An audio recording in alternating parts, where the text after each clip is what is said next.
Laudetur Jesus Christus, Semper Laudetur. Frères et sœurs, aujourd'hui j'aimerais vous parler des sacramentaux.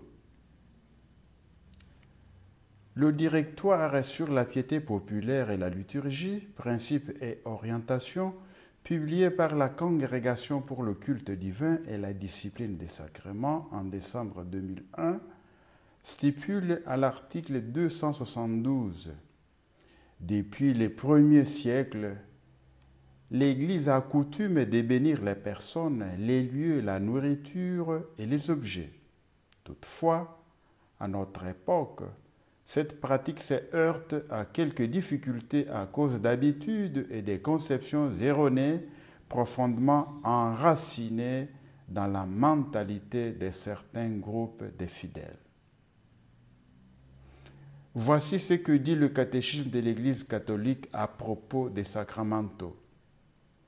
Les sacramentaux sont abordés principalement dans les numéros 1667 jusqu'à 1679 du catéchisme de l'Église catholique. Voici ce que nous pouvons retenir. Donc, il s'agit des traits caractéristiques des sacramentaux.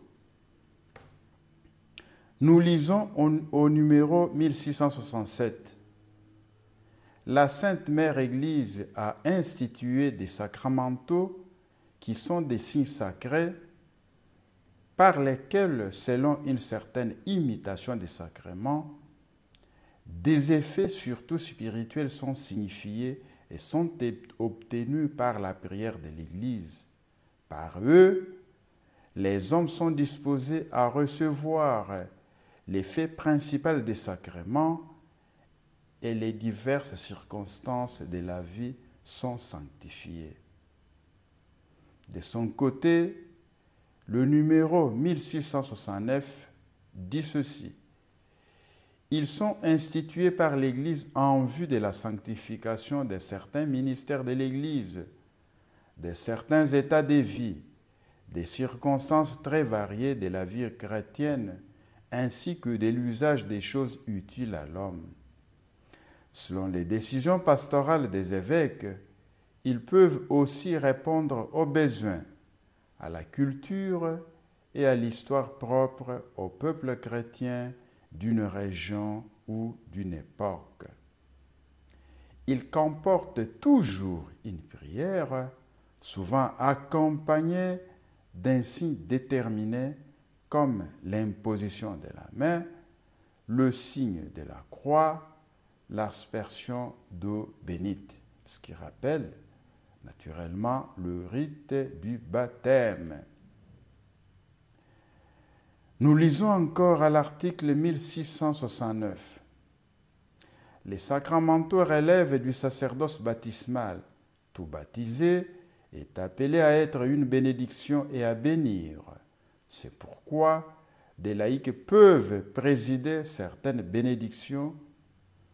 Plus une bénédiction concerne la vie ecclésiale et sacramentelle, plus sa présidence est réservée aux ministères ordonnés, évêques, prêtres ou diacres. Nous lisons toujours le catéchisme de l'Église catholique au numéro 1670.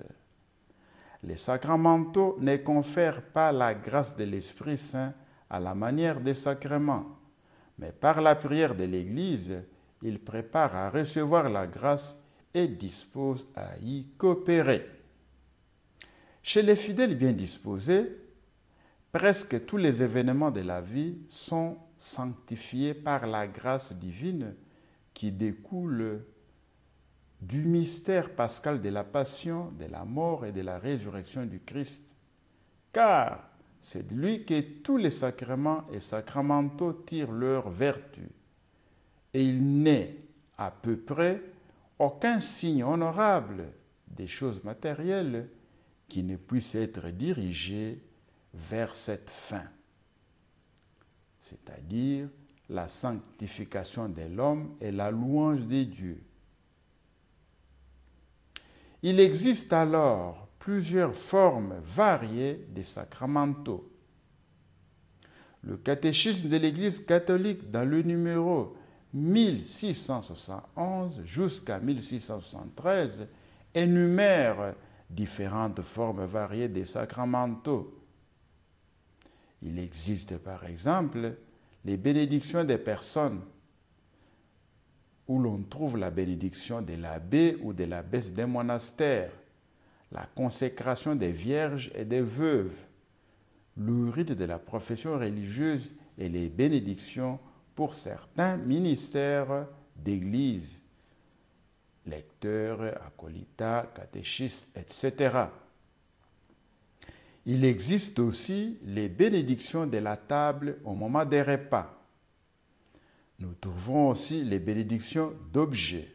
Par exemple, la dédicace ou la bénédiction d'une église ou d'un autel, la bénédiction des saintes huiles, des vases et des vêtements sacrés, des cloches, etc.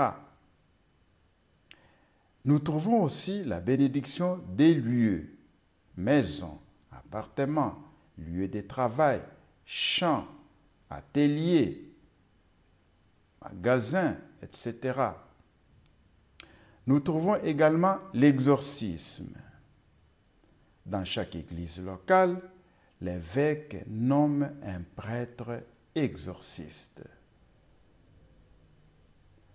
Son travail, en cas des cas avérés de possession diabolique, l'exorciste chasse le démon, il exorcise. Mais il faut mentionner aussi d'autres formes des sacramentaux, comme les demandes des bénédictions individuelles, comme demander une simple bénédiction à un prêtre. Toujours à ces propos, il y a les objets bénis, des objets de piété comme chapelet, médailles, statues, crucifix, etc. Ce sont des sacramentaux lorsque ces objets sont bénis. L'eau bénite, l'eau est également bénie. Les médailles, par exemple, les médailles miraculeuses sont également bénies. On peut aussi bénir les scapulaires. Un scapulaire est une pièce d'étoffe de 2 carrés de tissu marron attachés par des cordes reposant sur les épaules. Les autres bénédictions d'objets, il existe d'autres bénédictions d'objets. Tout autre objet, par exemple en lien avec le travail, peut être béni. Une houe, des stylos, des cahiers, des appareils qu'on utilise au laboratoire à l'hôpital, on peut les bénir. Il y a aussi les bénédictions des véhicules, comme la bénédiction d'une voiture, d'une moto, d'un vélo. Les bénédictions des lieux, comme la demande des bénédictions d'une maison ou d'un appartement. Il existe également la bénédiction d'animaux.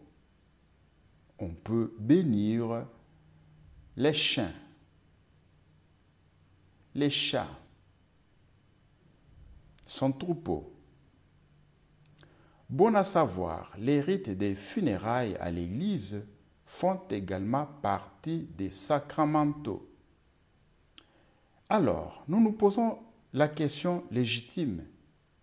Qui peut administrer les sacramentaux? Le Code du droit canonique explique qui peut administrer les sacramentaux. Le ministre des sacramentaux est le clerc muni du pouvoir requis. Certains sacramentaux, selon les règles des livres liturgiques, peuvent aussi, au jugement de l'ordinaire du lieu, être administrés par des laïcs ayant les qualités voulues. Canon 1168. Alors, à quoi nous invitent les sacramentaux? Les sacramentaux peuvent nous inviter à trois choses. Ils supposent la foi et l'adhésion des fidèles. En effet, ils ne sont pas magiques. La Constitution sur la Sainte Liturgie, Sacrosanctum Concilium, du Concile Vatican II au numéro 60, ajoute que par eux, les hommes sont disposés à recevoir l'effet principal des sacrements. Il est important de s'en servir, mais toujours dans une bonne mesure.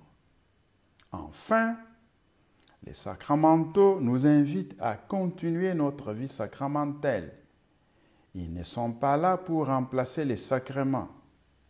Bien qu'ils peuvent être une aide, la participation à l'Eucharistie reste la source et le sommet de toute la vie chrétienne.